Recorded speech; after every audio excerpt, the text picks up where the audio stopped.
So hello guys, કેમ છો તમે બધા? આઈ હોપ કે તમે બધા મજામાં છો. તો જય શ્રી રામ મિત્રો. તો આજે આપણે હતો રવિવાર ને અહીંયા આપણે હતું શનિવાર. પછી એને ફાડીને આપણે કરી નાખ્યો રવિવાર. પછી આપણે અહીંયા જોયું હતું તો 5:30 થયા. પછી તો અહીંયા આપણે માતાજીના દર્શન કરીને આપણે નીકળી ગયા હતા ઉગડવામાં મેલડીના દર્શન કરવા. જતા હતા રસ્તા વચ્ચે આપણે આશુતોષની બસ આવી. પછી જતા હતા રોડ એટલો સારો હતો, રોડા ખાતા ખાતા વહી ગયા. પછી અહીંયા આપણે ગાડી પાર્ક કરીને ટક્કોરી ઉગાડીને પછી અહીંયા આપણે ડેલું ઉગાડીને પછી આપણે કરી લીધા માતાજીના દર્શન.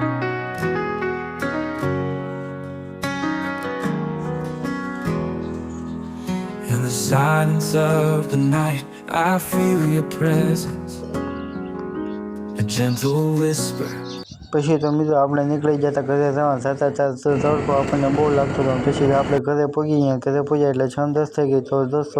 તો દોસ્તો વિડીયો ગમ્યો હોય તો લાઈક કરી દેજો, શેર કરી દેજો, સબસ્ક્રાઈબ કરી દેજો. મળવી તમને બીજા વ્લોગમાં. તબ તક કે લીએ take care and bye by.